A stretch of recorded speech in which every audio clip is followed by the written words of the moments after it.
प्रियादासी से संतों ने आग्रह किया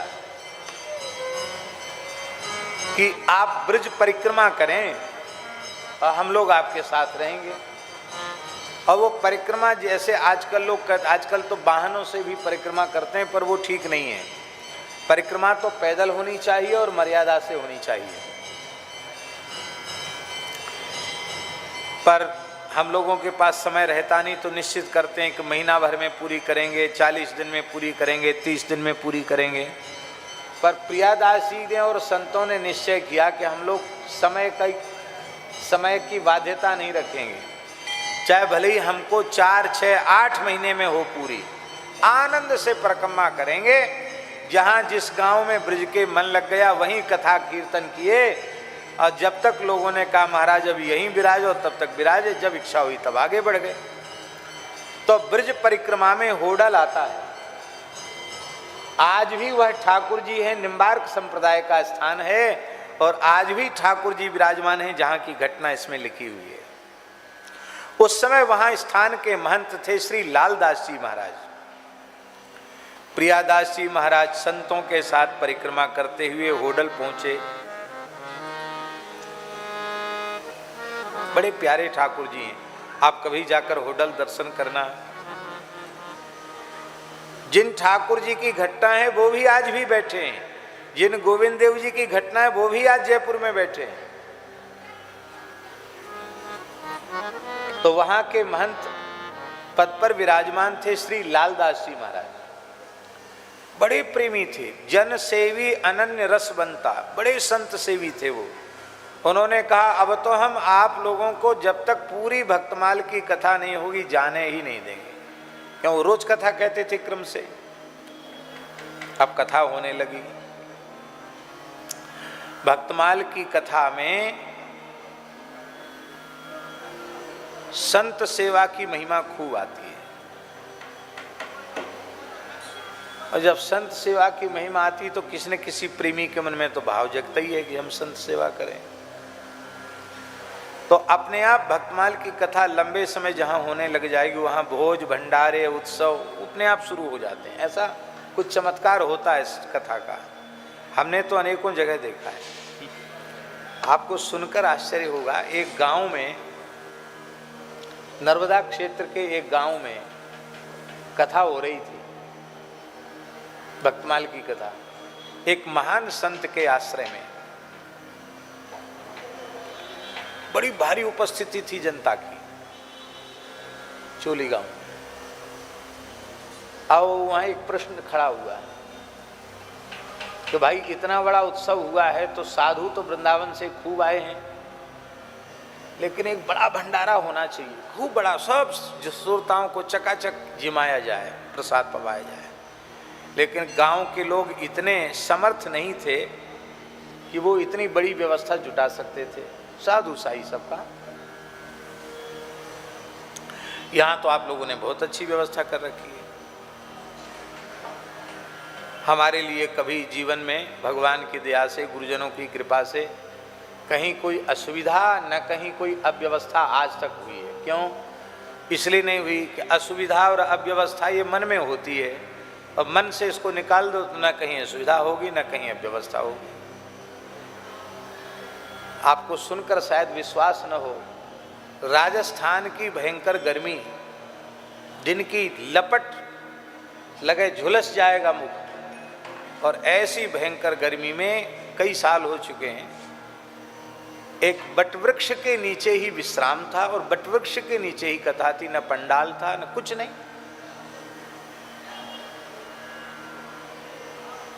हमारे साथ वाले बोले गुरुजी भाग चलो, जल जाएंगे यहाँ। हमने कहा जिसको भागना हो भाग जाओ, हम तो यहीं पड़े हैं। एक तखत पर बैठ के कथा कह देते, एक तखत था उस पर लेट जाते, और लाल लाल मुंह के चेंटा बट के ऊपर, और वो सब गिरते, वो काटते शरीर में, जहां काटते वहीं जख्म कर देते। अपनी बनाओ खाओ व्यवस्था, यही थी व्यवस्था। हमसे बोले महात्मा लोग कि भाग चलो यहाँ से। मैंने कहा देखो, भगवान शिव जीवन भर बटवृक्ष के नीचे बैठ के कथा कहे, न उनके पास लाइट, न माइक, न पंडाल, और उनको तो जीवन बीत गया कथा कहते कहते। हमको सौभाग्य से एक अवसर आया है, कितना आनंद है। बट वृक्ष के नीचे बैठ कर के भगवत चर्चा कर रहे हैं, भागवत जी की कथा हो रही है, हमें कोई असुविधा नहीं, बहुत आनंद है। 3 दिन तक तो कोई श्रोता ही नहीं आया हुआ, एक भी श्रोता नहीं। हम वक्ता और हमारे साथ जो प्रत्यक्ष थे वो थे, बाकी तो दिव्य श्रोता तो सब होते ही हैं, भगवत पार्षद होते हैं। और श्रोता क्यों नहीं थे उसका भी कारण पता चला। एक पंडित जी आए, उन्होंने कहा महाराज इस पेड़ के ऊपर एक भयंकर प्रेत का उपद्रव है, उस डर के मारे यहाँ कोई नहीं आता, आप इसी के नीचे रुक रहे हो, आपको कुछ नहीं हुआ? हमने कहा हमको तो कुछ नहीं हुआ, हमको न कुछ कोई दिखा, न हमें कुछ समझ में आया, आनंद से रहे थे, कोई परेशानी नहीं। और वहां की वो बाधा भी सदा सर्वदा के लिए समाप्त हो गई। तो मन में असुविधा, व्यवस्था घुसेड़ लोगे तो चाहे जितनी व्यवस्था होगी वहां भी कोई ना कोई व्यवस्था आ जाएगी। और मन से इन शब्दों को निकाल दो तो सब जगह सुविधा है, सब जगह व्यवस्था है। प्रतिकूलता तो मन की है ना, मन की प्रतिकूलता निकाल दो तो सब जगह अनुकूलता है। मनुष्य की समस्या यह है कि भगवान ने जितना जो कुछ दिया है उतने में वो संतुष्ट नहीं है, इसलिए उसे संतोष हो रहा है। अब वो अपने मन में ऐसा सोच ले कि हम इस लायक नहीं कि हम यहाँ इतने ऊपर बैठे, ये हमारी योग्यता नहीं है, हमारी योग्यता से अधिक भगवान कृपा करके बैठ रहे हैं। हम तो गधे की सवारी करने लायक नहीं थे, पर ठाकुर जी की महिमा कैसी है कि विनय पत्रिका गोस्वामी जी कहते हो तो सदा खर को असवार, मैं तो गधे पर सवारी करने वाला था, पर तेरो ही नाम गयंद चढ़ायो, आपके नाम ने, आपकी कथा ने हमको हाथी पर विराजमान कर दिया। हम इस योग्य नहीं है। ऐसी बात अपने मन में सोच लें तो कहीं असंतोष होगा, कहीं असुविधा होगी? नहीं होगी। तो इतनी वहां सब ये था कैसे भंडारा हो। उस गांव के एक सेठ जी थे, वो कथा सुनने रोज आते थे, गांव के सेठ थे। वो आए अपने आप मेरे पास, बोले महाराज जी मेरे मन में बड़ा भाव जग रहा है कि आखिरी भंडारा होना चाहिए, बढ़िया, गांव में चर्चा तो हो रही है और मेरे से तो किसी ने कुछ कहा नहीं है, और मेरे मन में भाव जग रहा है कि भंडारा बढ़िया होना चाहिए। बस एक बात है, हमारी इच्छा है कि आप जितने वृंदावन से साधु आए सबके चरण हमारे घर पे पड़ जाएं। हमें बड़ी खुशी हुई कि चलो एक समस्या का समाधान हुआ। हमने कहा वो तो कह रहे थे, अरे बोले महाराज महाकंजूस आदमी, जीवन में एक पैसा कभी अच्छे काम में खर्च नहीं किया, कुछ ही काम में अच्छे बुरे, माने कंजूसों को इकट्ठा किया जाए तो उनमें प्रथम श्रेणी के होते। तो आपसे भले ही कह गए लेकिन हमें तो विश्वास होता नहीं। अरे मैंने कहा भाई भक्तमाल की कथा सुनी है, विश्वास करो। और सच्ची बात है, उस व्यक्ति ने ही बड़ी उदारता से बहुत विशाल भंडारा किया। लोगों ने कहा कि आपके सेठ जी प्रेरणा कैसे हो? अरे बोले महाराज रोज कथा यही सुनाते थे, साधु जिमाओ साधु जिमाओ साधु जिमाओ। हमारे मन में आ गए चलो भाई जीवन में एक बार जिमा लेते। तो भक्तमाल की कथा होती, वहाँ भोज भंडारे होते हैं। लालदास जी के यहाँ भोज भंडारे शुरू हो गए, और भोज भंडारे में तो महाराज कारी रोटी और धौरी दाल, समझते हो नहीं समझते? कारी रोटी माने मालपुआ और धौरी दार माने तस्मई खीर। अब रोज बढ़िया अधोटा दूध की घुटे में तस्मई मालपुआ, कभी गुलाब जामुन, कभी जो है लड्डू, कभी दाल बाटी चूरमा, रोज लोगों के मनोरथ हों, रोज भोज भंडारे हों। तो कुछ चोर थे, उन चोरों के मन में आया कि ये तो बहुत बढ़िया बात है, ये बाल वाल तो सब अपने घर की खेती है, मूड मुड़ाओ, थोड़ा बाबा जी जैसा स्वांग बना लो और वहाँ जाके से ताराम राधे श्याम कह के वहीं आसन लगा लेंगे। खूब बढ़िया प्रेम से रोज पकवान पाने को मिलेंगे, ऊपर से भेंट विदाई भी होगी, सत्कार भी होगा। और इसी बीच में मौका मिल जाएगा तो कुछ हम हाथ भी मार लेंगे, चोरी वोरी भी कर लेंगे। तो वो थे तो चोर, पर वे सब साधु का बाना बना करके वहीं आ गए। लालदास जी के यहाँ सीताराम राधे श्याम करते हुए आ गए। वहीं उन्होंने अपना आसन वासन रख लिया और खूब भंडारा खाएं, कथा भी सुने। पर उनका विचार तो चोरी का ही था। एक दिन उनको मौका मिल गया तो प्रायः चोर मूर्ति इसलिए चुराते हैं कि उनको लगता है कि पुराने विग्रह हैं, स्वर्ण के होंगे, बहुत कीमत इनकी मिलेगी। तो इस लोभ में ठाकुर जी को उन्होंने चुरा लिया। जिन ठाकुर जी की चोरी हो गई थी उन्हीं का चरित्र हम सुना रहे हैं। ठाकुर जी के आभूषण, ठाकुर जी के चांदी के पात्र, ठाकुर जी के विग्रह सब लेके, ठाकुर जी की पूजा सामग्री, मूल्यवान जो आभूषण और बर्तन आदि, उन सब को लेके और वो चोर तो रवाना हो गए रात को ही। अब किसी को साधु पे संदेह कैसे हो सकता? सीसीटीवी कैमरा कहते हैं ना आप, कौन सा सीसी कैमरा होता, क्या कहते हैं? सीसीटीवी कैमरा उस जमाने में थे नहीं कि पकड़ में आ जाता कि कौन उठा। बिजली थी नहीं, दीपक के जमाने थे। अब सवेरा जैसे हुआ और मंगला आरती के लिए संत जी ने मंदिर में प्रवेश किया तो मंदिर में ठाकुर जी नहीं।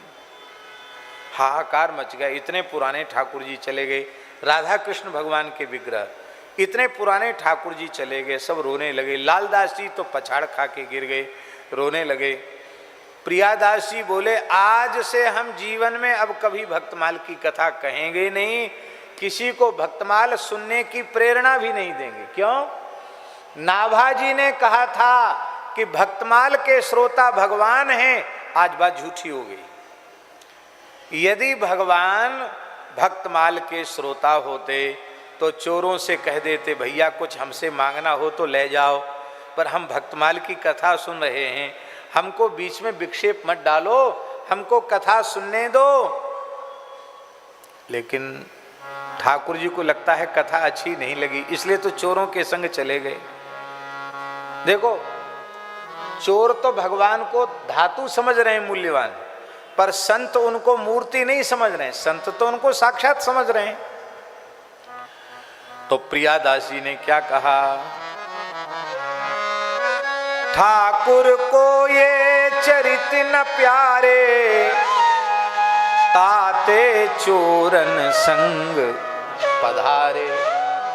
इसलिए तो चोरों के संग चले गए। इसलिए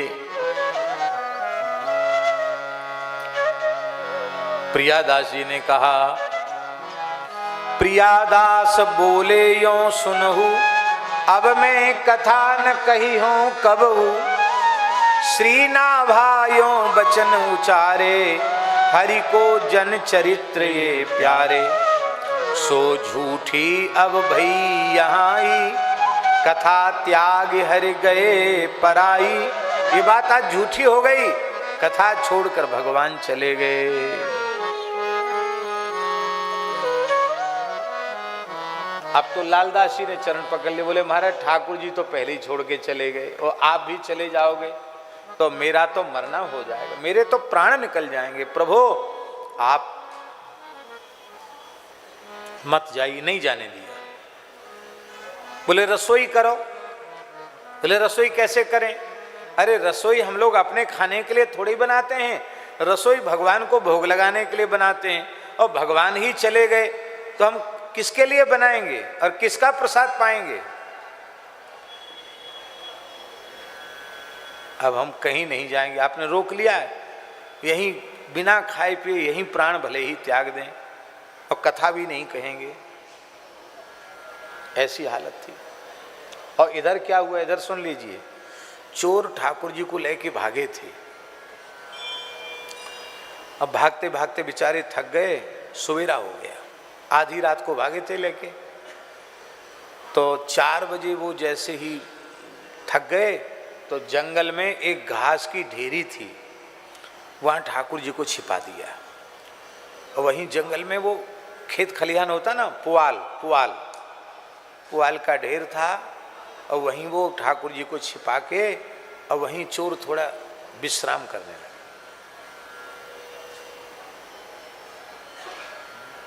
चार थे चोर, चार,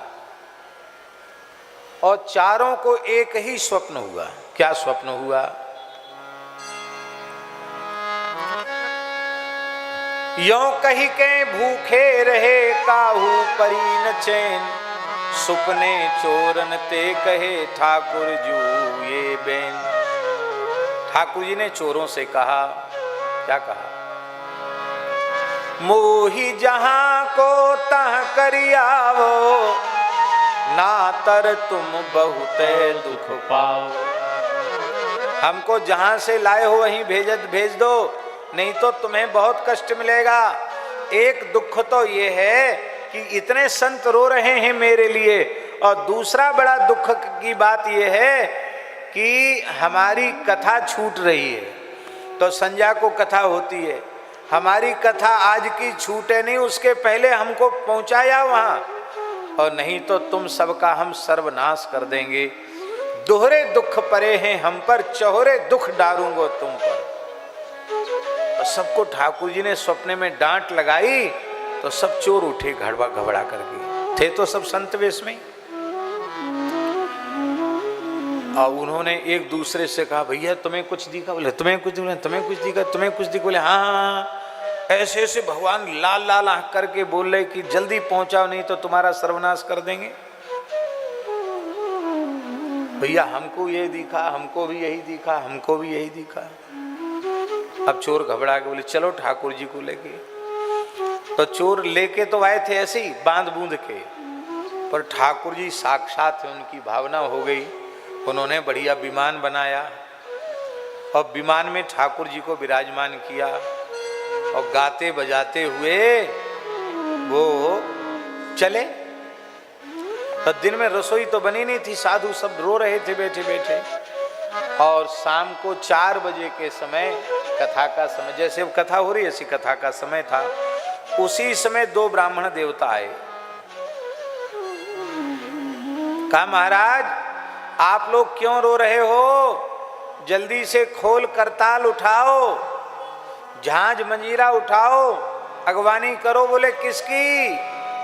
कहते चोर तिहारे ठाकुर ल्यावत, चोर तिहारे ठाकुर ल्यावत, नाचत गावत बजवत आवत, नाचत गावत बजवत आवत। अरे बोले चोर जो हैं वो ठाकुर जी को लेके आ रहे हैं, नाचते गाते कीर्तन करते हुए ला रहे हैं। अब तो इधर से संतों में बड़ा उल्लास, जान में जान आ गई, और सबने अपने खोल करताल उठाए, और यहां से भी कीर्तन करते हुए चले। उधर से वो कीर्तन करते हुए आ रहे, इधर से ये लोग कीर्तन करते हुए चले, और ठाकुर जी की शोभा यात्रा के सहित ठाकुर जी को मंदिर में विराजमान किया। और चोरों ने अपना स्वप्न सुनाया और रो करके कहा हम तो चोर हैं, हमने इतने दिन जो भक्तमाल की कथा सुनी फिर भी हमारे जीवन में परिवर्तन नहीं आया, पर अब परिवर्तन आ गया। क्या परिवर्तन आ गया? बोले अभी तक तो हम नकली साधु बने थे, पर अब हमें असली साधु बना दो। सब कुछ अर्पित कर दिया।